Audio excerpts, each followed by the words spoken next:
Hello everyone and welcome back to the Ryan Retro channel. In today's video we're going to take a first look at the Ayaneo Konkr Pocket Fit. And this is a real first look for me because I don't even know what color it's going to be or anything.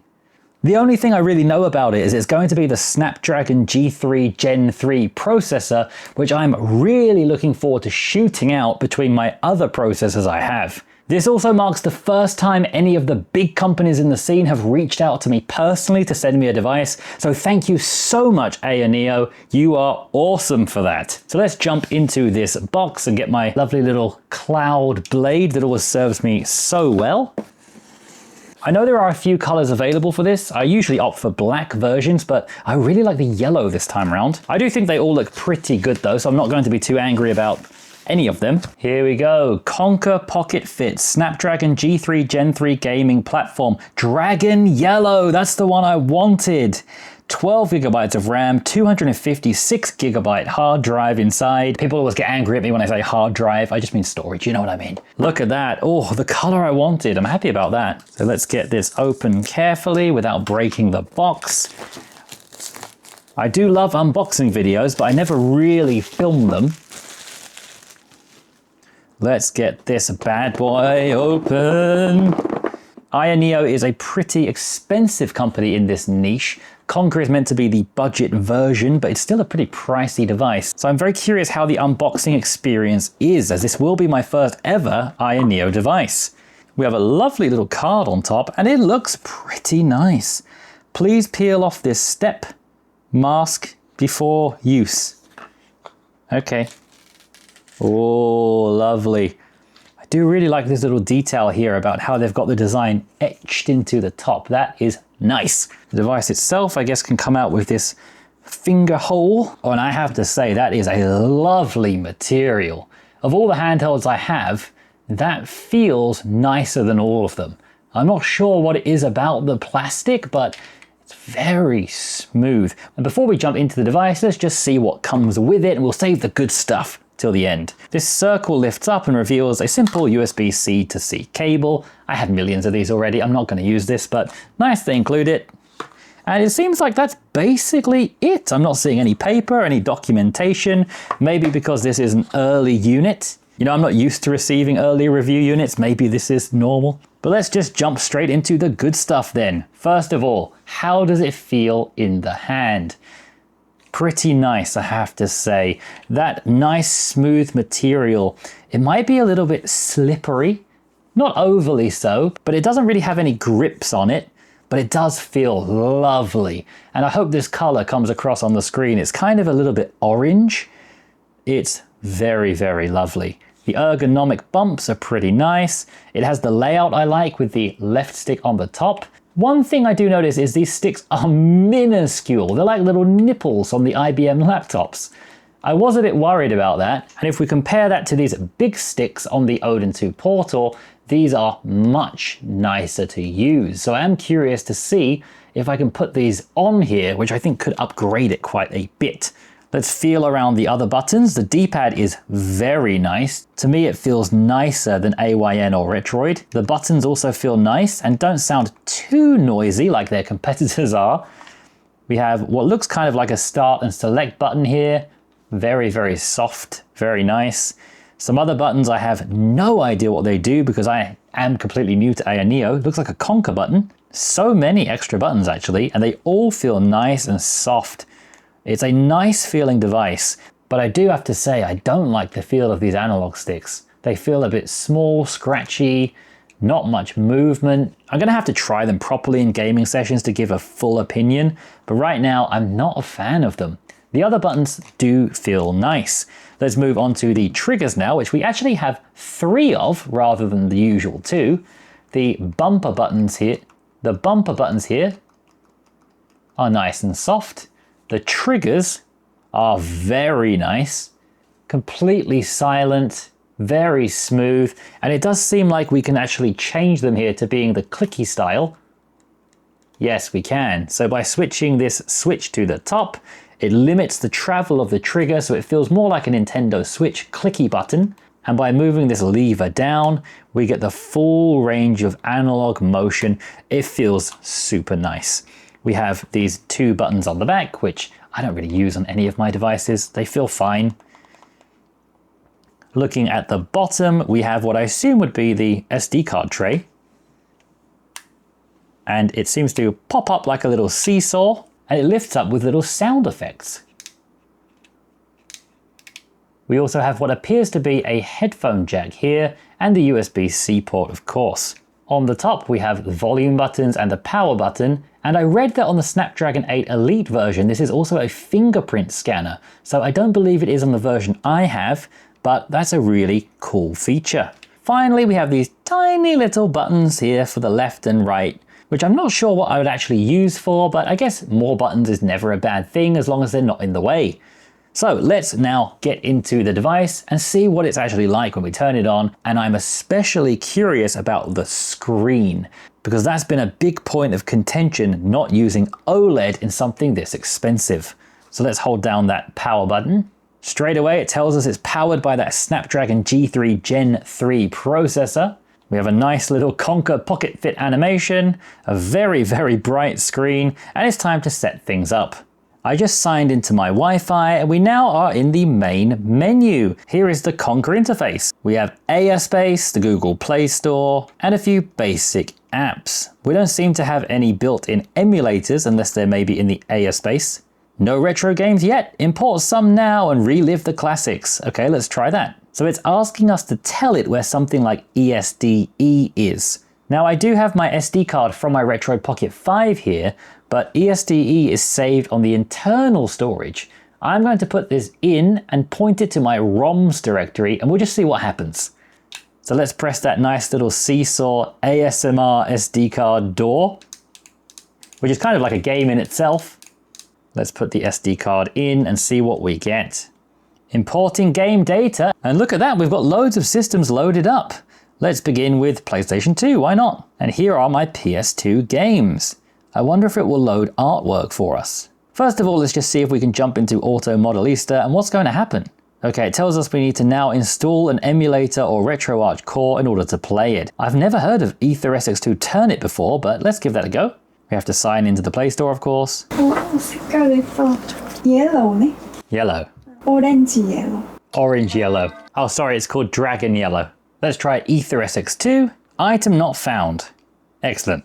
Let's install RetroArch 64. We're definitely going to need that. This app is available only for your other devices. Okay, I think the Airspace needs a bit of work. Thankfully, Eden is now in the Play Store, so we could try and get a bit of Switch gaming going.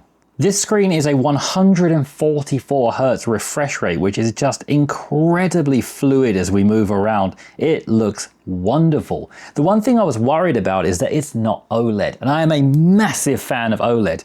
But I have to say, it looks really, really nice. I don't think there's anything wrong with it.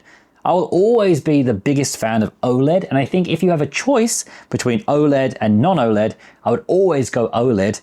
This is definitely a great looking screen. There's nothing wrong with this whatsoever.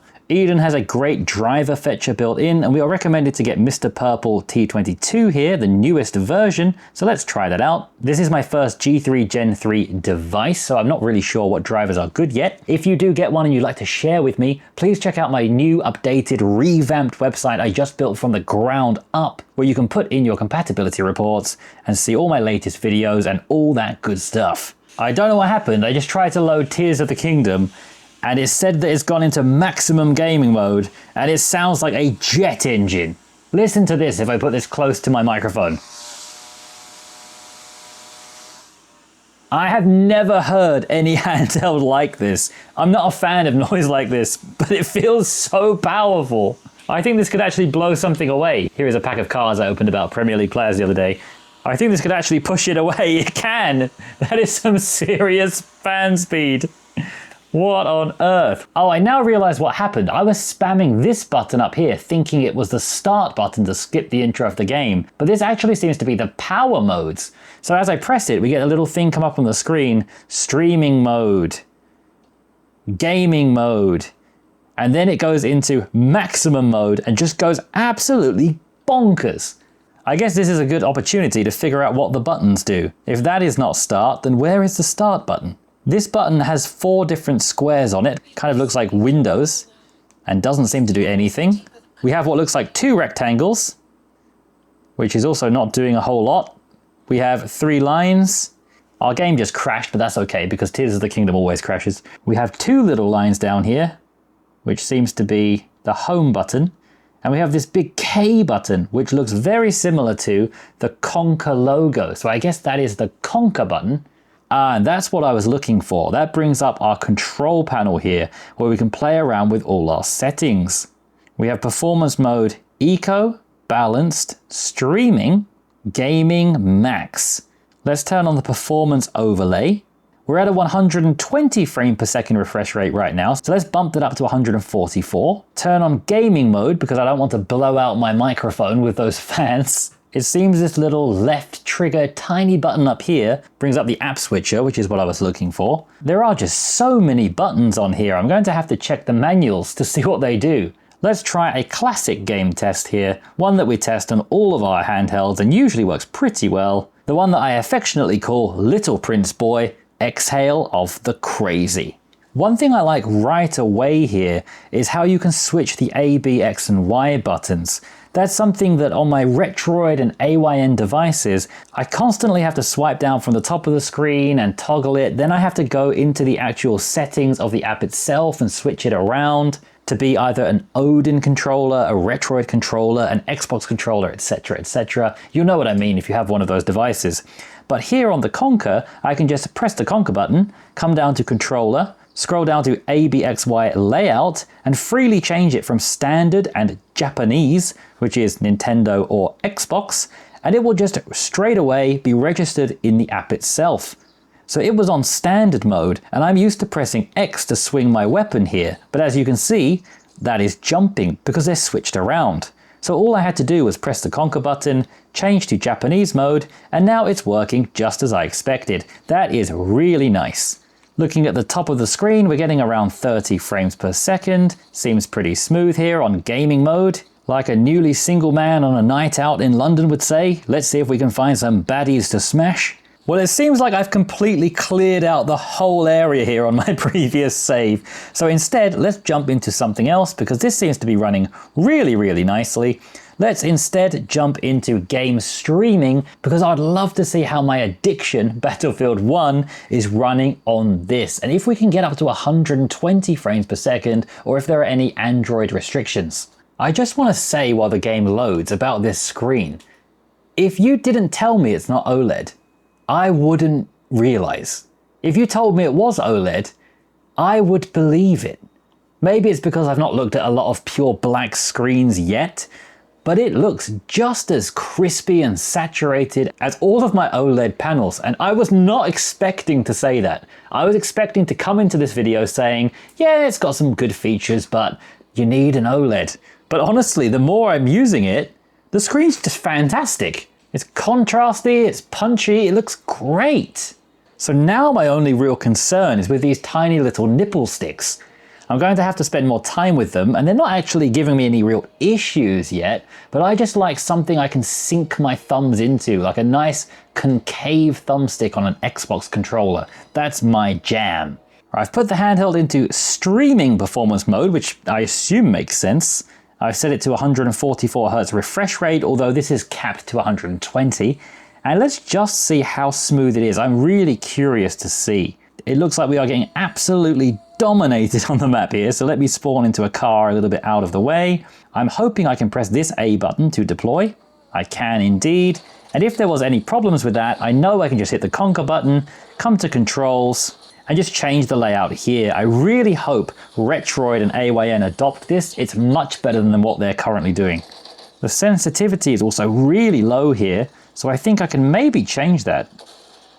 Let's set the right stick to 150%, and it seems basically the same. And I'm now on fire. Excellent. Let's get into the thick of the action and see how smooth it looks on this 144 Hz screen. Although of course we are at 120 Hz in the game. Certainly looks very, very smooth. Return to the combat area. Oh great, you put me here. Cheers, mate. It seems that this button down here is the start button. So this might be start and select down here, which is definitely odd, and I keep hitting this button repeatedly thinking it's the start button and getting all these different fan and performance mode changes. I would like to see if I could go in and set these to be start and select, because it's been a long time since I've been this confused by a button layout on a device. I do also now realize that these are the speakers, so let's turn up the volume and see how they sound. They seem to sound excellent. It's just a shame I'm on a team that's getting dominated here, so I can't really test out anything except what it's like to get shot. But I have to say, this feels so smooth and fluid at 120 frames per second. I wish I dropped into a better game so I could test the combat a little bit better. Oh, hello. I have to say, this feels incredibly smooth. Easily the smoothest experience I've had on GeForce Now. And this is a game that I've been binging on every device you can imagine for a couple of months at this point. Let's see if this tank notices me just slip by. Excuse me. He noticed. So I've just been playing around with this for the past hour or so to show you my true first impressions, and obviously it's far too soon to make any conclusive statements about it. But what I will say is it's probably the most comfortable handheld I've used so far, and also has probably the best all-around screen, which is something I absolutely never thought I would be saying in a billion years, considering it's not OLED. But considering how nice, crispy and punchy it is with the 144Hz refresh rate, I think together that actually beats a 60Hz OLED. Now there are other devices on the market that are coming soon with high refresh rate OLEDs. I'm sure are going to be incredible. But so far of the devices I have, I think this looks the nicest. It also probably has the best speakers. They sound fantastic and they're front firing, which is lovely. It has some nice little features like that little ASMR door here. It feels the nicest of any handheld I have, and this should be the most powerful device I have because the G3 Gen 3 has a lot of power, and I hear it also has good compatibility, although that is something I'm going to have to try. When it comes to downsides, I'm quite confused by the button layout, which has never happened on any device before, and I'm not convinced by these little flat analog sticks. That's something I probably will want to change if possible. Overall, love the color, love the design, performance seems great, and I'm going to put a lot more time into this, testing lots of systems coming soon on the channel, and I will be putting together a shootout video between the Snapdragon 865, the Snapdragon 8 Gen 2, the Snapdragon G3 Gen 3, and the Snapdragon 8 Elite. So watch out for that coming soon. I have a lot of plans. Please subscribe to make sure you don't miss out on that, and like the video, which really helps me out. And if you really want to help me out the most, the best way you can help me out is watching the videos until the end. So if you do that, I absolutely love you. Thank you so much, and I will see you again for another video. Bye.